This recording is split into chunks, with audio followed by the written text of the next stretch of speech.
No ar, Gente que Fala, o melhor programa de debates do rádio brasileiro. Gente que Fala tem texto e direção geral do jornalista Fausto Camunha. Gente que Fala reúne de segunda a sexta-feira formadores de opinião para discutir as principais notícias do dia. Gente que Fala tem o selo de qualidade ABCOM.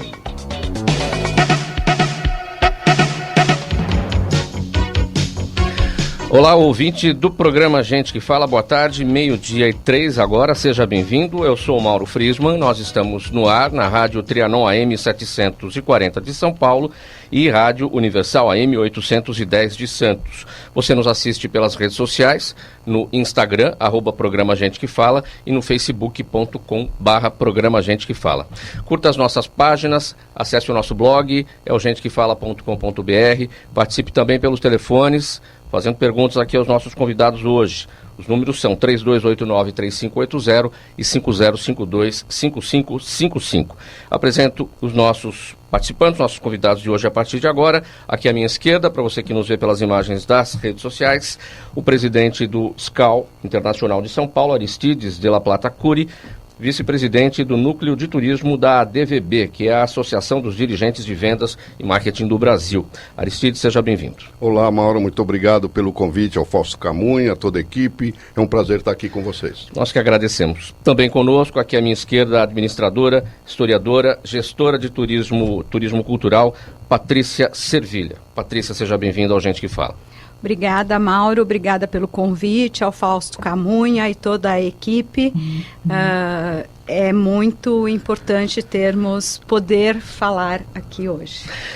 Na sequência aqui, agora à minha direita, o jornalista Sérgio Junqueira Arantes, criador do Prêmio Caio e diretor da Eventos Expo Editora. Sérgio Junqueira, seja bem-vindo.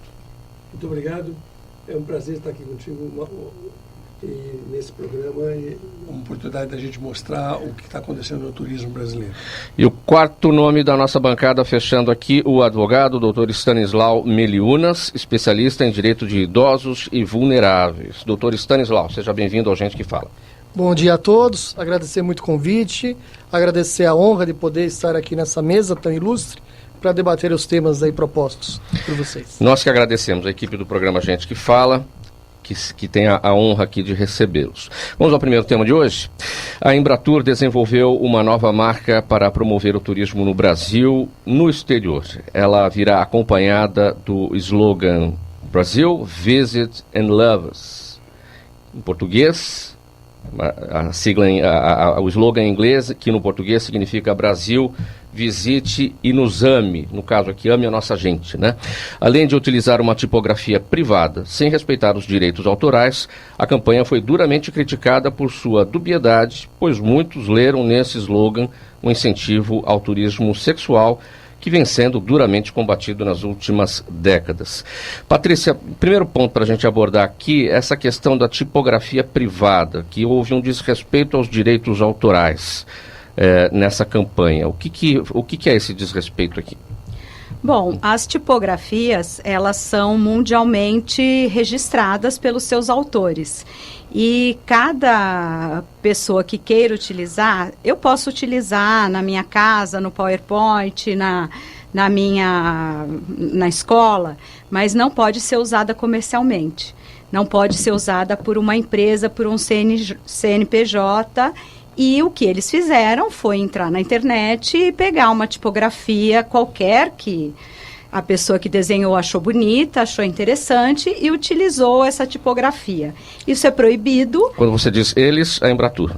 A Embratur. Sim. A Embratur. Eles, não sabemos exatamente quem, porque toda a divulgação dessa nova marca, na verdade, eu gostaria até de discordar um pouco, ela não é uma campanha.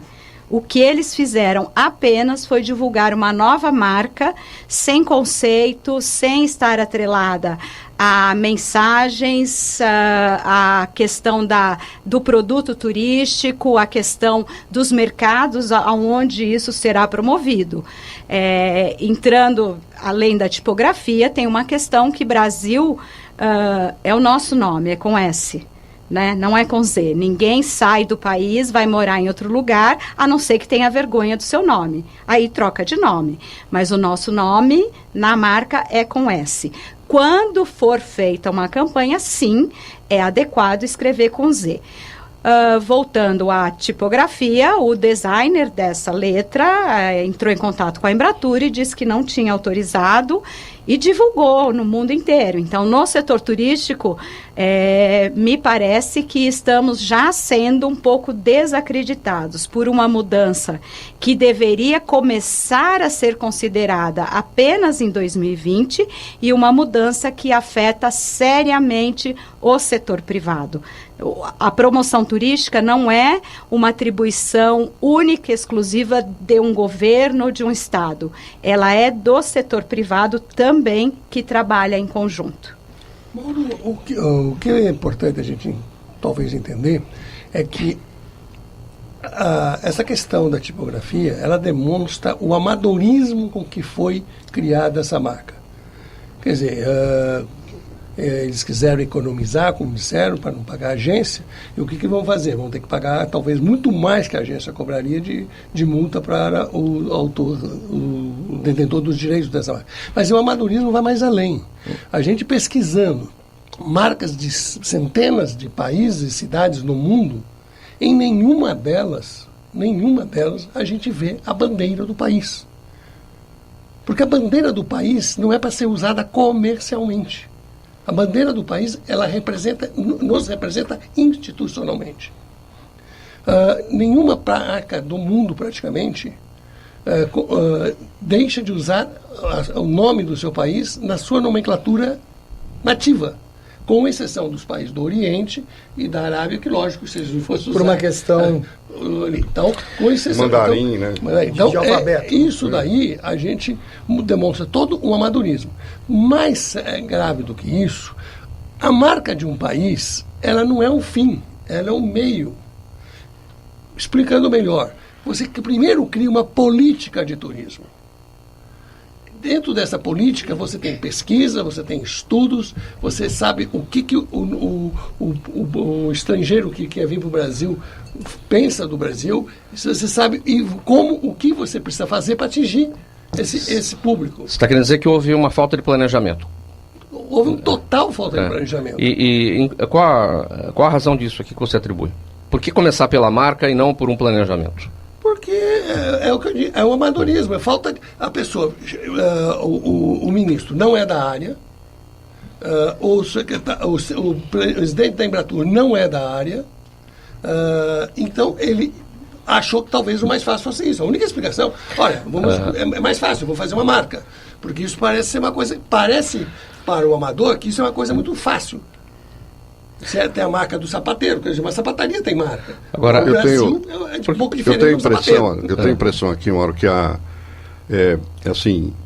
existem alguns problemas crônicos no turismo. Há muito tempo que o nosso patamar de ingresso de turistas estrangeiros está na casa dos 5, 6 milhões, não é?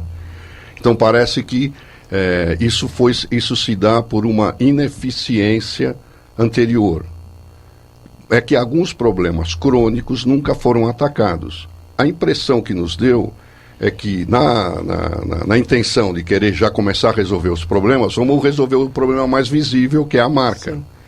Mas o que acabou resultando nesses problemas de amadorismo na hora de fazer a marca. Mas eu gostaria de registrar aqui um ponto de vista do setor, que eu posso dizer, que a gente representa lá do SCAL, que é a Associação dos Profissionais, a Associação Mundial dos Profissionais do Setor de Viagens e Turismo, é que uma política de turismo na qual a marca se insere, como disse o Sérgio, ela depende de uma série de protagonistas que interferem diretamente no produto turístico. Isso acontece com governos de diversas instâncias, que seria governo federal, governo estadual, governo municipal, que é onde estão os aeroportos, né? É onde o turista vai, ao fim e ao cabo, é para uma cidade que ele vai. E os prestadores de serviço, que são os empresários, que dependem, os desenvolvimentos do turismo depende essencialmente dos prestadores de serviços privados, que não foram chamados para discutir esse assunto. Por isso, inclusive, a Lei Geral do Turismo a qual a criação da marca não obedeceu, ela estabelece patamares de governança, que começa no Conselho Nacional do Turismo, Fornatur, que reúne todos os secretários estaduais de turismo, Anseditur, que reúne todos os secretários municipais de turismo, os secretários de turismo das cidades turísticas, reúne ainda a iniciativa privada. Então, isso são instâncias definidas em lei para a discussão da política de turismo do país, agora, na qual a marca está inserida. Por que este slogan, que vem com a marca, o slogan Brasil, visite e nos ame, Brasil, visit and love us, traz conotação sexual? Deveria ser Brasil, visit and love it, e não love us? Desculpa. Imagina, por favor. Na verdade... Porque ame a nossa gente, ame... Love it seria ame o país, né? Aqui no caso, Exato. love it, ame... Ele é dúbio. E numa marca você não pode ser dúbio. Sim. Na verdade é um slogan dúbio e é um slogan que se você pegar países de fora, eles vão entender de uma forma diferente. Né? Vão entender de love us como vamos fazer amor, né? Então, mas aí não seria... Isso cria uma discussão aí não grande, seria... talvez no meu olhar, né? Make love... Make love with então, us. mas... Essa questão da conotação sexual eu vejo de duas formas. Não sei se está errado, se é dúbio, o que vão entender. Teria que ter feito pesquisa para saber se é isso que vão entender, o que vão entender. A marca Brasil, que foi feita em 2005, ela foi precedida por mais de 20 mil entrevistas com turistas no seu lugar, não aqui no Brasil, não depois que eles chegam aqui, lá nas suas cidades. Para quê? Para saber qual é a expectativa e o que eles entendem, o que eles sabem de Brasil.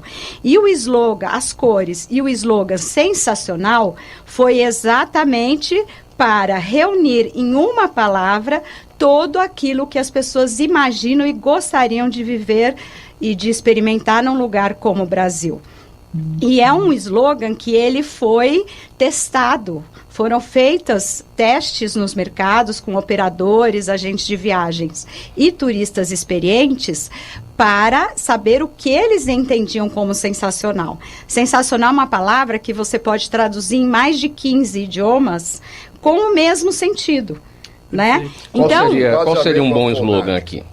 Não, eu não sei. Deixa eu fazer um parênteses aqui, Sérgio. Que eu acho que nós aqui já estamos... só para colocar de uma forma bem clara para o nosso espectador aqui, o nosso ouvinte, que a Patrícia Servilha participou diretamente da criação da marca anterior, por isso que ela fala com tanta propriedade. Sim. Entendeu? Então, que bom, que bom. Temos aqui a especialista da marca. Qual que era a marca anterior? Então, o que aconteceu, Mauro, foi o seguinte... Quando foi criada essa marca em 2005, foi antecedida por um processo de escolha de uma empresa que pudesse... concurso público. Antes do concurso público, houve uma contratação de uma empresa especializada em promoção do turismo, de marketing do turismo internacional. Que quem ganhou a concorrência foi a Chias Marketing. O que acontece? A nossa empresa fez lá atrás, há muitos anos atrás, a marca Espanha. E a marca, não só a marca, porque nós não somos os desenhistas, nós fazemos o planejamento que resulta numa marca. A marca Espanha, ela existe até hoje, nunca foi mudada.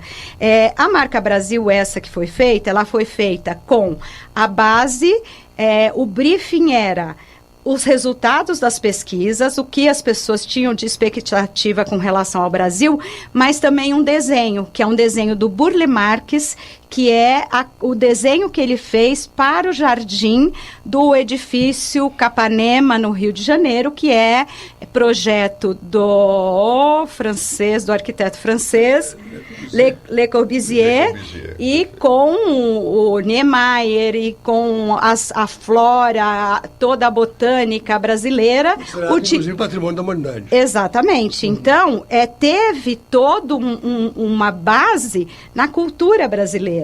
Né? E foi testada, ela não saiu assim, né? Então, o que deveria ser feito hoje? Eu acho que hoje não deveria ser feito nada.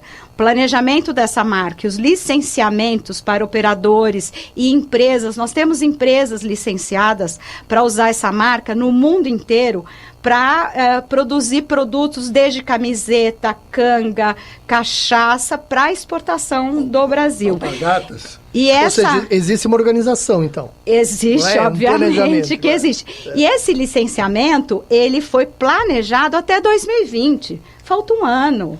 Para que atropelar tudo? Na minha visão, atropelar dessa forma é querer mostrar que está fazendo alguma coisa quando, aparentemente, posso estar errada, não estão fazendo nada. Vamos seguir aqui ainda nessa questão do turismo com o próximo tópico. Em 7 meses de governo, o turismo tem ocupado as manchetes por meio de declarações quase sempre polêmicas do presidente Jair Bolsonaro. Na semana passada, o presidente disse ter repulsa por quem não é brasileiro e criticou os xiitas, o que ele chamou de xiitas ambientais, que prejudicam o desenvolvimento do turismo no país. Antes vieram ideias como transformar Angra dos Reis na Cancún brasileira e afundar navios na costa para o mergulho. Minha gente, essa frase aqui, essa declaração do presidente que disse ter repulsa por quem não é brasileiro e o que ele chamou de xiitas ambientais, acho que são as ONGs, né? Os ocupantes das ONGs, não é isso? Os integrantes das ONGs. Como é que isso repercute no turismo? Essa declaração do presidente é completamente contrária ao que a Embratur fez. Venha e nos ame, mas se o presidente da República tem horror, né, contrário a quem não é brasileiro, repulsa, isso é uma coisa... Não sei como eles vão conseguir compatibilizar essas duas coisas. Mas essas ideias de transformar a Angra dos Reis na Cancún brasileira, sem nenhum demérito a Cancún, que é um destino turístico super importante, Angra dos Reis é o pior lugar para fazer isso. É uma área de preservação ambiental de caráter mundial, não é uma preservação ambiental nossa. Bom, ele é contrário a esse tipo de preservação. Mas uma coisa importante é que o objetivo da Embratur, a única coisa que eles falam para aumentar o número de turistas é em crescer em coisas para oferecer. Nós temos muitas coisas para oferecer. Nós temos um problema de dinamicidade do setor que não consegue oferecer o suficiente quando o turista está aqui. E essa questão do número, e eu já discuti muitas vezes esse assunto, nós recebemos em 2008, 2009, eu tinha trazido, mas não está no papel. Nós chegamos a receber 7 milhões de turistas internacionais em 2008, 2009, com essa marca anterior. O que acontece? 7 milhões de turistas internacionais nos deram faturamento de 7 bilhões de dólares. A Austrália, no mesmo ano, recebeu 6 bilhões de turistas. 6 milhões de turistas. E faturou 22 bilhões. Cada turista que entra no Brasil, ele vai deixar dinheiro, mas ele também gera serviço, gera necessidade de mais segurança, de mais limpeza, de banheiro público, de que os equipamentos estejam super estruturados. Se eu com 7 consigo fazer 22, para que aumentar de 7? O que eu tenho que aumentar é de 7 bilhões de dólares para 22 milhões de dólares. Então, toda vez que alguém fala o número de turistas não cresceu, isso não é importante. O importante é a gente saber quanto esses turistas estão gastando. E aí nós temos que buscar os mercados mais importantes, que não é os Estados Unidos, é a Europa. A Europa que fala Brasil com S. Interessante. E o que é preciso fazer para que se esse número de turistas não é o mais importante, pode ser 6, pode ser 7, pode ser em torno disso, o que fazer para que eles deixem mais dinheiro? Aristides. Então, eu acho que o governo brasileiro começou bem com a liberação dos vistos dos principais mercados emissores, que são os caras que gastam mais. Que é Japão, Sérgio, me ajuda aqui. França, Alemanha, Inglaterra, Japão. Então, agora, nós o Brasil criou um obstáculo para a vinda de certos turistas por conta da reciprocidade do visto, que é uma questão quase que automática. Se o país exige o visto do brasileiro, a contrapartida automática era o Brasil exigir visto desse país que exigiu o visto do brasileiro.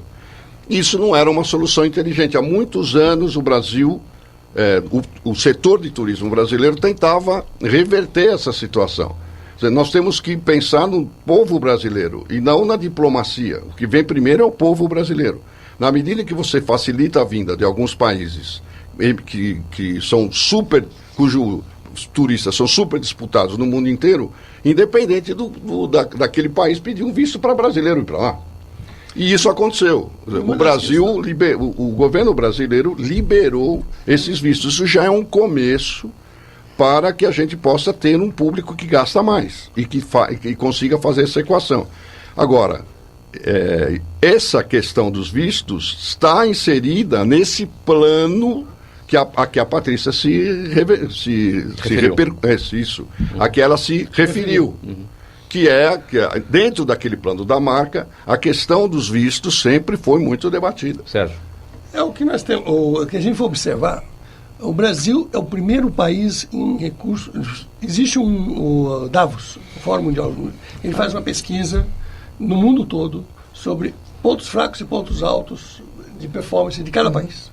O Brasil, nessa pesquisa mundial, ele está em primeiro lugar em recursos naturais e em 8º lugar em recursos culturais.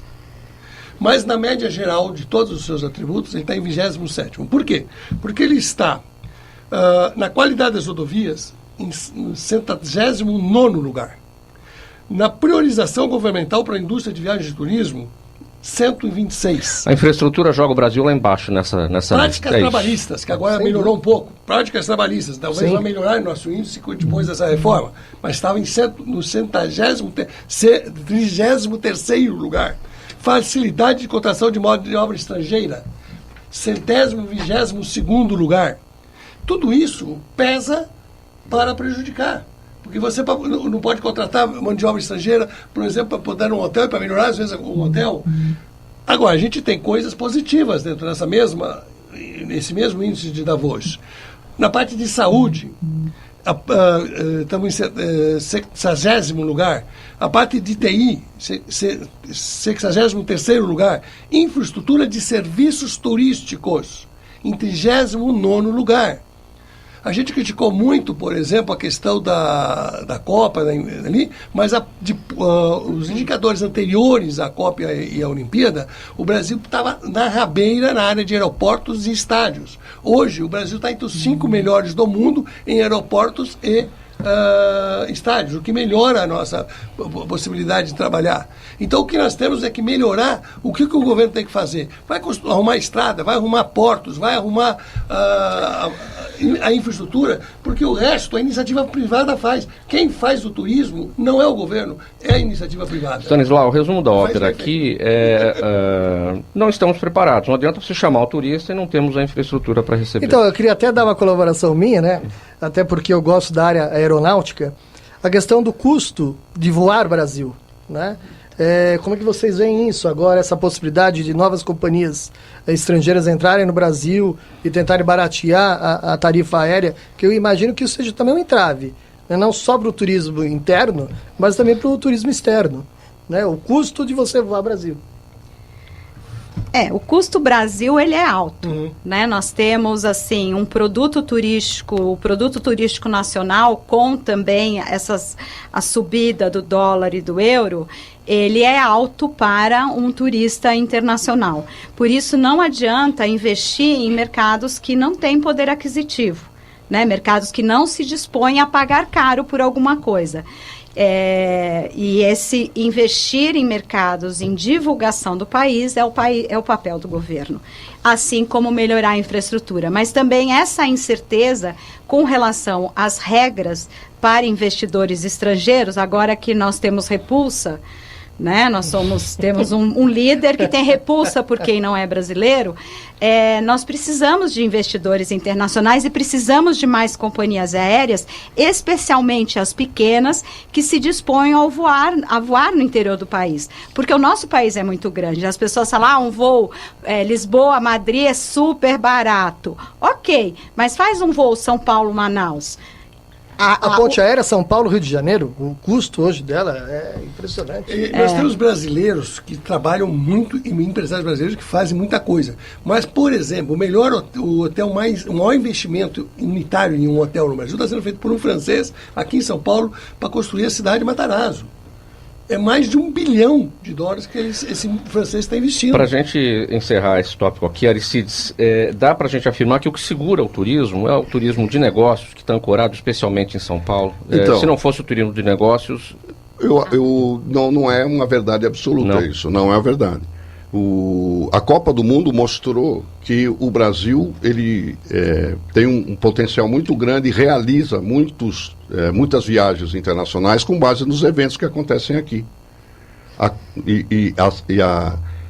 Essa questão, e a Copa do Mundo mostrou isso claramente, que a pesquisa que os turistas estrangeiros respondiam, eles davam perguntando se eles gostavam ou não voltariam ou não para o Brasil, gostavam ou não, 93% dos que gostavam.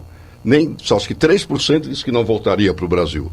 Isso surpreendeu na época da Copa, mas não surpreende os técnicos de turismo, porque essa pesquisa da Embratur existe desde que a Embratur foi criada. 40 anos. Há 40 anos que os turistas estrangeiros dizem que eles gostam muito do Brasil, que voltariam... 40 anos atrás, o diretor de turismo de marketing da Embratur era o Ari. Tá certo. Há 40 anos atrás. Tá bem. Não tem 40 anos, está perto disso. Mas o que é isso? Agora, você sabe qual foi... Há 40 anos você imaginava essa situação? Não, há 30 anos que a gente brigava, por exemplo, pela suspensão do visto. 30 anos que a gente brigava. E aí começamos o ano com uma alegria muito grande. Foi na gestão dele, do Dória, que tornaram o Pelé embaixador do Brasil e que foi uma coisa que muito ajudou o Brasil naquela ocasião. Então, mas o que eu queria dizer é o seguinte... Você sabe que essa pesquisa quantitativa que diz quantos voltariam para o Brasil, qual foi a qualitativa? O atendimento do brasileiro. Hospitalidade. A hospitalidade do brasileiro, que vai na contramão dessas afirmações que a gente está ouvindo aqui. Não gostamos de estrangeiro. Lógico, o brasileiro gosta de estrangeiro. Adora. Eles fazem, assim, os casos se multiplicavam de brasileiros que deixavam de fazer o que estavam fazendo para atender aquela necessidade que o turista revelava para a gente na rua. Ideológica. Porque do ponto de vista... Olha, não sai a palavra. Porque, assim, o turista no destino conjuga 4 verbos: dormir, comer, comprar e visitar. Quando ele conjuga esses 4 verbos, ele se desloca pela cidade, ele experimenta os serviços ideologizada. Ideologizada. Então, sem a ideologia, o que é isso? O turista chega no destino, não importa o motivo da viagem, o meio de transporte utilizado, ele conjuga os 4 verbos, isso daí gera emprego, gera renda, gera divisas para o país. E ao conjugar esses 4 verbos, ele se desloca pelo destino, pela região. E aí ele trava contatos com a população. Ou seja, travar contatos com a população faz parte do produto turístico. E o Brasil é imbatível nesse particular. E só voltando àquela pergunta inicial tua, quase que finalizando esse bloco ali, veja bem, aquela frase, o slogan da campanha criado agora, ele, num contexto diferente, talvez até não tivesse tanto problema, ele não fosse tão dúbio. Acontece que o Brasil, durante muitos anos, enfatizou demais e foi tido como o turismo sexual era muito criticado no exterior. Muito. E o Brasil, nos últimos 10 anos, lutou com campanhas, com investimentos pesados. Contra a exploração sexual. Exatamente, contra isso. Então, a política do Brasil é contra essa imagem que estava se esvaindo, que estava desaparecendo. Essa marca traria de volta essa imagem, é isso. Esse é o entendimento. É um grande problema. Veja, aqui só, eu vou te passar, Stanislau, só queria dizer, para pegar aqui, essa ideia de que quando o turista estrangeiro chega aqui no Brasil, ele acaba gostando tanto do Brasil, que ele ama o Brasil, isso daí foi usado em outras campanhas. De uma forma mais inteligente, tomando cuidado para não dar essa conotação de love com faça amor, entendeu? Assim, love que pode levar. Mas é uma verdade. Se você visita o Brasil, o cara se apaixona pelo Brasil. Ele se apaixona pela gente do Brasil, pelas qualidades que o Brasil tem como receptivo turístico. Isso, agora, tinha que ter encontrado uma forma mais preparada. Ou seja, um fall in love. Uma coisa assim, podia ter criado isso. Ou seja, o cara que visita o Brasil, ele se apaixona pelo Brasil. Isso é um fato. As pesquisas demonstram isso. Então podia ter sido feito isso sem dar de repente criar uma situação de que, então a gente vai lá para o Brasil porque ali no Brasil acontecem as coisas. Enfim, nós precisamos de profissionalismo. Só para concluir isso... Tá polêmico. Mas é um tema... Tem Stanislau ainda para falar. Você falou sobre ideologização dessa discussão. Na verdade, o que a gente tem de muito bom no turismo é que o turismo é um produto de exportação que o consumidor, ele consome aqui. Ele vem aqui para consumir e nos conhece e trava todo esse relacionamento. Mas, olha, eu atuo no turismo há um pouco mais de 30 anos e eu nunca vi ideologização, a Embratur, com a missão de promoção do Brasil no mercado internacional, ser ideologizada. Porque dentro desses fóruns que o Sérgio sugeriu, a gente tem o Brasil todo, os secretários de todo o Brasil, como em outros fóruns, com certeza. Claro. Mas como o turismo, o relacionamento é lá fora, ele não tem uma visibilidade política no dia a dia, né? Político-partidário, claro, política de turismo tem que existir. Então, eu acho que isso não chega a existir. Do turismo sexual, na época, ministro Caio Luiz de Carvalho, ele, citado no sábado, numa conferência em que estávamos, ele rasgou tudo o que tinha, fotos, acabou com o banco de imagens da Embratur, proibiu. Nós tínhamos várias dessas empresas que fazem aquele guiazinho que você chega na cidade, com propaganda de casas noturnas, ainda tem, porque também não tem como você proibir tudo. Mas, nesse ponto, hoje nós temos uma política, ou tínhamos até enfim, ainda tem, porque não dá para você desmobilizar quem está trabalhando no mundo inteiro só porque mudou uma marca. Mas nós temos uma preferência, inclusive, e aí é o seu tema, com certeza, nós temos que o turista, os grupos importantes são família, avós, pais e netos e crianças, e são a terceira idade, sem sombra de dúvida. Eu tenho 55 anos, eu vou ter que viver até 95. O que eu vou fazer mais eu também quero. Então, eu só nos chamo, não estamos na velhice, nós estamos na terceira idade muito jovem. E aí eu quero que você nos conte. E é a terceira idade anos também. E é a terceira idade que tem renda. E quem tem renda que pode viajar. E aí eu quero que o senhor nos conte, desculpa, não sou entrevistador. Senhor, não, por favor, Stanislau, para a gente fechar, a gente não consegue avançar o tópico nos tópicos aqui, tem bastante coisa ainda. Só para finalizar, eu queria deixar a mensagem que, de qualquer forma, com certeza absoluta, o Brasil melhorou nessa questão do controle, da fiscalização, mas o turismo sexual ainda existe, né? É uma realidade. Existia até um tempo atrás uma lenda de que ele só existia no Norte e no Nordeste. Não é verdade também, né? É uma questão endêmica no Brasil todo. Então, acho que é isso que tem que deixar como mensagem. Que isso tem que ser, continuar a fiscalizar, tem que haver as denúncias pelo Disque 100, por todos os órgãos necessários aí que existem, que isso não seja esquecido. Independente do slogan, se o slogan dá conotação, não dá conotação, enfim. Olha, na esteira dos decretos do presidente Jair Bolsonaro, o governo acabou, na prática, com o controle social sobre o Fundo Nacional do Idoso, que neste ano conta com um orçamento de 14 milhões e 500 mil reais. Agora o Conselho terá 3 integrantes, oriundos da sociedade civil, e outros 3 do Ministério da Mulher, da Família e dos Direitos Humanos. Mas o presidente, com voto de Minerva, será sempre indicado pela ministra Damares Alves. Stanislau, este conselho foi bem maior, né? Eram 25? Sim, o conselho foi bem maior. Na verdade, assim, vamos lá, é mais um tema que nós vamos cair na questão ideológica, né? O presidente, ele não gosta dessa questão de ter conselhos e de ter conselhos ligados à área social, Ele faz controle social por meio dos conselhos. social por meio dos conselhos. Ele faz grandes críticas às ONGs, né, que, tem várias ONGs que realmente foram criadas de forma sem nenhuma Por isso organização. falou dos chiitas ambientais no tema do turismo. Exatamente. Então, na verdade, ele vai ligando tudo isso e ele vai desmontando esses fundos, esses conselhos que deveriam, na verdade, estar fiscalizando. Que ele fala em aparelhamento do Estado. Exatamente, exatamente. Essa é a ideia dele. Tá, Ele junta tudo isso numa vala comum e vai passando a caneta, até porque, de fato, é necessário uma economia. De fato, nós temos a questão da Previdência, né, a questão do Brasil. Né, então. Bom, essa redução do Conselho, com 3 pessoas da sociedade civil e 3 do Ministério da Mulher, vai impactar na transparência do Fundo Nacional do Idoso? Eu imagino que sim, por conta disso. São menos pessoas fiscalizando. Né? Então, eu imagino que vai impactar. Essa é a minha visão. Eu não sei se, na verdade, o Conselho também funcionava da forma ideal. Tá? Esse orçamento, 14 milhões e meio para esse ano, ele é maior, é menor? Diminuiu em relação ao governo anterior? Diminuiu, sim, diminuiu. Diminuiu, sim. E como é que é usado esse dinheiro? Então, na realidade, esses conselhos eles foram criados para quê?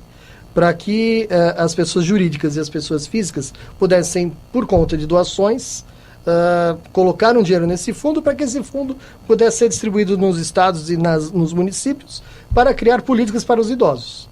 Tá? Essa foi a ideia do fundo. Tá? E, de fato, ele foi por um tempo fomentado, depois houve uma diminuição do fomento dele, e eu imagino que essa seja a visão agora dele. É um dinheiro para os 26 estados e o Distrito Federal? Sim, sim, sim. Divididos igualitariamente? Dividido igualitariamente. O que dá para fazer com esse valor, 14 milhões e meio, dividido por 27? Pois é, quase nada, né? Quase nada. É uma realidade, né? Que aí nós entramos na questão do idoso, né? De como o idoso é tratado. Não o idoso que tem renda, enfim, que pode ter, né, uma assistência, que eu sei até que é um tema próximo, enfim. Agora, essa questão do voto de Minerva, que é o desempate, né? É o desempate, sim. Dentro do Conselho, pelo presidente. No Conselho anterior, com 25, também era o voto de Minerva era do presidente? Também. Bem que 25 é um número par, né? Aqui a gente tem 3, são 6, né? Sim, são 6. Por isso o voto de Minerva do presidente. Sim, no caso sim. Antes deveria ser 24 mais o presidente. Mais o presidente. 24 mais o presidente, sim. Isso. Continuaria sendo o voto de Minerva. Sim. Sua avaliação, Sérgio, em relação... O empate entre 12 e 12 é mais difícil. Sim. Exatamente. 3x3 é muito mais fácil de acontecer. A implicação disso na transparência do fundo? Veja bem, eu não tenho conhecimento específico desse fundo. O que eu vejo é que havia talvez fundos com quantidades muito grandes, outros menores, mas a grande realidade é que essa política de desvalorização dos fundos, perfeito, dos conselhos está acontecendo em quase todo os setores, né? Então, por quê? Porque isso é visto pelo caso que aconteceu com a marca. Quer dizer, ele quer falar, eu faço a marca e não quer ouvir. Ele não quer ouvir as instâncias governamentais. Ele acha que ele foi eleito, ele tem o direito de fazer o que ele bem entender, sem precisar ouvir ninguém. Ele entende que dentro dos conselhos tem gente de esquerda, substitua. Quer dizer, se a iniciativa privada, se a Federação das Indústrias está colocando gente da esquerda, será que a Federação do Comércio, o Conselho de Comércio, será que as grandes empresas do Brasil hoje viraram todas comunistas e estão na esquerda, colocando representantes de esquerda dentro do governo? Acho um pouco improvável que a Federação das Indústrias esteja dominada pela esquerda. Quem está lá são empresários. Que é o presidente da CN, o Benjamin Steinbrück, que é também aquele que foi candidato a governador. Então, são estruturas que não são de esquerda e que também estão sendo afastadas. Hoje, por exemplo, no comando do FAT, que é o Fundo de Amparo ao Trabalhador, por exemplo, foi afastado, não está nem a Federação nem a indústria, nem o comércio e nem a agricultura.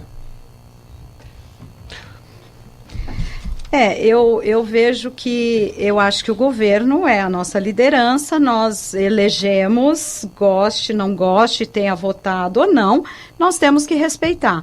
Mas temos que posicionarmos contra esse tipo de mudança sem uma justificativa. Se ficar comprovado que 25 não funcionava por... tem que ter um embasamento técnico. 25 não dá, então... Mas por que não dá? Então vamos fazer diferente, não é porque está tudo aparelhado. Bom... Ideologização de novo. O que é tudo aparelhado, assim, entre aspas, né? O que é direita, o que é esquerda. Nós temos que cobrar do presidente o compromisso de que tudo seria feito de forma técnica, né? E isso não está acontecendo na prática. Aparelhar também é um objetivo dele, quando fala que vai colocar um ministro evangélico no Supremo. Quer dizer, ele está querendo aparelhar o Supremo dentro de uma ideologia evangélica. Não, eu estou tentando aqui lembrar daquelas palavras de que na economia, no Ministério da Economia, que seria um dos mais cruciais do ponto de vista dos desígnios aí do turismo, do resultado que isso vai trazer, tanto para quem mora aqui como para os turistas que vêm nos visitar, o presidente ele reconheceu que ele ia ouvir um técnico. Eu acho que essa postura deveria prevalecer nos outros setores, inclusive no setor de turismo. Né? Como é que nós vamos desenvolver o projeto de turismo? Pergunta lá no posto, tinha que ser, né? Pergunta no posto Ipiranga. Por quê? Quem é o posto Ipiranga na questão do turismo? Então, veja, nós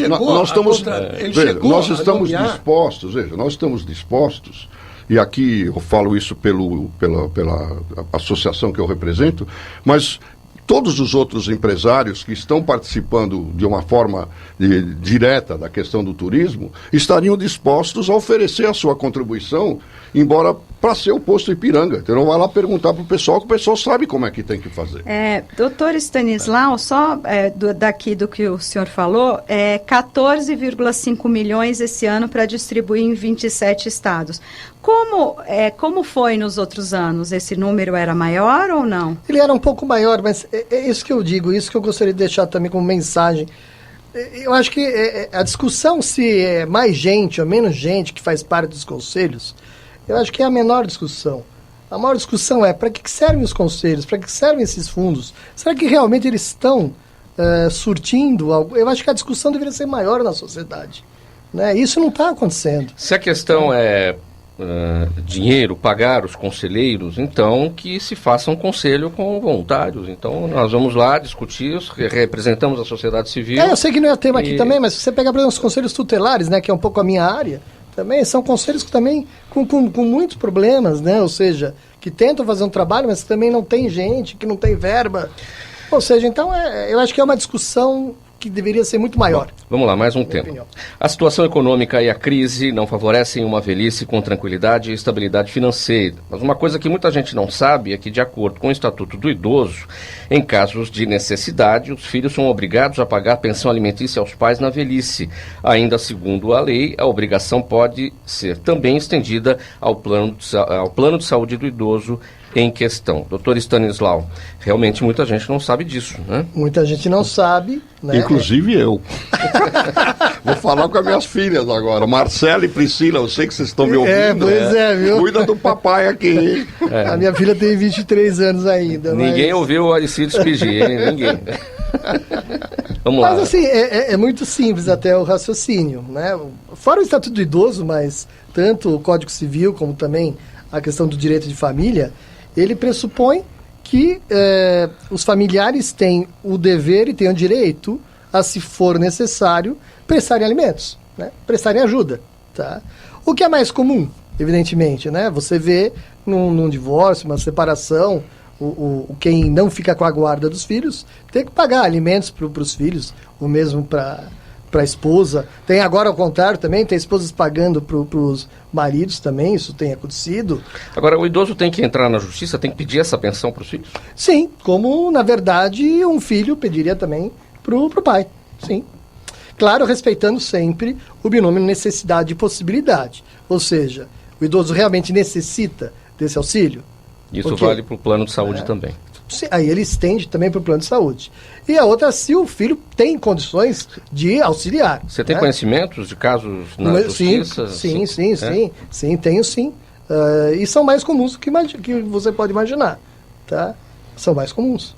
Até por conta disso, nós estamos envelhecendo, nós estamos ficando, graças a Deus, estamos vivendo mais, mas nem todos conseguem manter a qualidade de vida, um bom plano de saúde. Sabemos do problema que é o serviço público de saúde. Então, ou seja, esses casos que estão na justiça indicam que há um abandono por parte dos filhos em relação... Existem casos extremos de abandono dos filhos com relação aos pais. Existem casos que também são casos até não tão incomuns, de filhos que pegam a pensão do pai, da mãe, fazem empréstimos consignados. Né? Infelizmente, é real. Gente, perguntas do público, vou pedir a objetividade de vocês para a gente conseguir fazer todas, tá bom? Aristides, eu começo com você. A Eugênia do bairro do Brás pergunta: o turismo religioso na cidade de São Paulo, com suas igrejas e o Museu Sacro, já tem uma boa visitação? Eu vou iniciar aqui a resposta falando sobre o turismo religioso no estado de São Paulo. É um dos fluxos turísticos mais importantes hoje. Assim, a Aparecida, que é a cidade aí da nossa padroeira católica, né? Ele é hoje objeto de visitas do mundo inteiro. Está inclusive na relação dos principais destinos turísticos pelo próprio Vaticano. Quer dizer, quando os pacotes que vão a Lourdes, que vão a Fátima, já incluem a Aparecida como uma opção turística. Na capital, ainda não é um segmento que prevaleça, embora faça parte de visitações aqui como turismo cultural, não como turismo religioso. O doutor Stanislau, agora eu vou voltar naquele assunto lá do Estatuto do Idoso, da pensão alimentícia. A pergunta aqui, que veio a calhar, é da Marta de Santo Amaro. Ela pergunta se você teria informação de quantas pessoas já foram condenadas por maus tratos aos seus pais. Olha, eu não tenho esse número exato, Marta, mas existe. Como eu disse, não é incomum isso acontecer. Tá? Imagina-se que não existe isso, mas existe. Então eu não tenho esse número, mas ele é um número considerável, já sim. Um dado que pouca gente sabe, muitas vezes os pais doam bens em vida aos filhos. E eu já vi casos em que os pais retomaram os bens por maltrato. Quer dizer, se você doou... Perfeito. Sim, essa é uma outra questão também que cabe um outro debate. A própria justiça acaba fazendo esse trabalho de volta do patrimônio. Se você não, por mau uso. Por mau uso, e principalmente mau uso. Eu conheço um caso em que o pai doou a casa em que morava, pôs a casa em que morava o nome da filha, e a filha despejou ele. Ele foi na justiça. Por isso que eu não recomendo esse tipo de doação para os meus clientes. Não, sério mesmo, não recomendo por há famílias e há famílias, né? Preciso prestar muita atenção nisso. Patrícia, o Jaime do Jardim Bonfilholi, primeiro aqui ele faz uma afirmação: a culinária faz parte da cultura de um povo. Aí ele pergunta: os restaurantes brasileiros já são uma referência mundo afora? Sim, os restaurantes brasileiros são uma referência mundo afora, e os nossos chefes são também. Hoje nós temos chefes super renomados que são requisitados e premiados no mundo inteiro, e temos desde um trabalho muito importante de resgate da culinária amazônica, da culinária nordestina, mas a nordestina de cada estado que tem uma culinária e uma gastronomia diferente. E uma das coisas bem importantes é que já há quase 20 anos a Unesco declarou que a gastronomia é o patrimônio cultural mais importante de uma sociedade, porque vai desde a história oral, vai do terreno, do alimento, né? Do alimento, como ele é plantado, forma de cultivar, daquilo que é possível cultivar, e principalmente são tradições ancestrais e orais. Então hoje isso é muito importante. Patrícia pode me corrigir, mas salvo engano, inclusive, quando foi definidas as cores da marca anterior, uma delas simbolizava a parte da gastronomia, né? Também, o vermelho, ele simboliza as festas populares, a gastronomia, as pimentas, todas as coisas que no Brasil... Claro, o vermelho, que era a menor parte da marca, que muita ainda gente dizia, ela não desapareceu. Pequena parte, que muita gente dizia que estava ali porque era do PT, não, ela tinha uma outra conotação. Apareceu nas pesquisas. As pesquisas indicavam que essa era a cor que simbolizava, por exemplo, você olha, por exemplo, lá em Parintins, é o vermelho e o azul. E as duas cores estão na marca. O Sérgio, o Lucas de Guarulhos pergunta por que mesmo nos grandes aeroportos brasileiros já privatizados os serviços são tão caros? Branco. O serviço, depende de que serviço ele está falando. O pão de queijo, por exemplo. O pão de queijo, o cafezinho, é complicado. É caro mesmo. Porque visitando os aeroportos e os shoppings, o aeroporto, a parte, vamos pôr, de comercial do aeroporto, ele que se equivale ao shopping. E o preço que é cobrado no shopping, no aeroporto, é similar ao do shopping. Eu resumiria no seguinte, não tem concorrência, eles cobram quanto eles querem, quase. Eu vejo que mas é por muito similar ao isso. shopping, porque o shopping também a concorrência é limitada. Sim. E em função disso, você tem uma estratégia de custo. Então, agora, se falasse, não, que o shopping Iguatemi cobra 5 e o Guarulhos cobra 10, estaria, não, com certeza o preço que está no shopping Iguatemi é mais ou menos similar, ou no shopping de Tatuapé. Que tem preços, o Stanislau falou, tem coisa que é incompatível, né? Você pode ter lá, se não tem concorrência, mas tem 2 cafés. Não é possível um pão de queijo custar R$10. Então, há uma tendência mundial de que os aeroportos se tornem verdadeiras cidades, né? Isso está acontecendo, verdadeiros shoppings. Isso vai acabar acontecendo aqui no Brasil também, e aí a tendência é você ter opções para todos os bolsos e para todos os gostos. Quem está vendendo no shopping, no aeroporto, que é um shopping do aeroporto, vamos chamar, é o mesmo que está vendendo no Iguatemi. E os custos são similares. Patrícia, Karina do Morumbi pergunta, além dos atrativos mais famosos, como o Brasil poderia explorar melhor suas atrações pouco conhecidas? Bom, nós esbarramos primeiro na nossa infraestrutura interna de transporte, né? Como já falamos, as passagens aéreas têm um valor alto, eu não digo que são caras, elas têm um valor alto. E porque as distâncias são grandes também, porque temos poucos aeroportos e voos regionais. Então, uma pessoa para chegar às vezes a São Luís do Maranhão, ela tem que pegar 4, 5 voos, não necessariamente pelo preço, mas porque não tem outra opção, então isso é muito caro. E os outros atrativos, nós temos o ecoturismo como um dos nossos expoentes no mercado internacional. Os orientais, chineses e japoneses vêm ao Brasil principalmente para visitar atrativos de ecoturismo, e nós temos uma grande oferta de produtos de ecoturismo fora do Brasil. Mas também temos uma concorrência enorme, né? Então, deixa eu aproveitar aqui, antes da última pergunta que é para o Stanislau, pegar um gancho no que você falou, a questão dos preços, jogar aqui para o Aristides, que a gente já estava falando isso antes do programa começar, a questão das passagens, do preço da passagem aérea no estado de São Paulo, bem objetivamente. Eu acho que eu vou fazer uma sugestão para a gente fazer um programa sobre isso, para fazer um programa sobre isso. O governo do estado de São Paulo reduziu o ICMS do querosene da aviação, que equiparou ao que era cobrado de imposto dos outros aeroportos brasileiros. O objetivo de baixar... Ao baixar o custo, as companhias aéreas teriam mais interesse em voar aqui, e aí houve um compromisso de aumento do número de voos, de interiorização de aeroportos no estado de São Paulo e de uma campanha publicitária que está a cargo do São Paulo Convention Visitors Bureau. Eu acho que isso valeria um programa só para tratar desse assunto. Que a gente falou muito aqui do número dos turistas estrangeiros, mas o Brasil está entre os 3 primeiros no mundo no fluxo de turismo doméstico. Nós inclusive, nós somos entre os 3. Dependendo do momento, nós chegamos até em primeiro lugar no fluxo. Nós temos 100 milhões de viajantes dentro do Brasil. Stanislau, em poucos segundos, Dora de São Bernardo do Campo. Por que é tão difícil para os idosos conseguirem viajar gratuitamente nos assentos que a lei assegura? Stanislau, em poucos segundos, Dora de São Bernardo do Campo. Por que é tão difícil para os idosos conseguirem viajar gratuitamente nos assentos que a lei assegura? Pois é uma outra boa pergunta, Dora, concordo contigo. É difícil sim.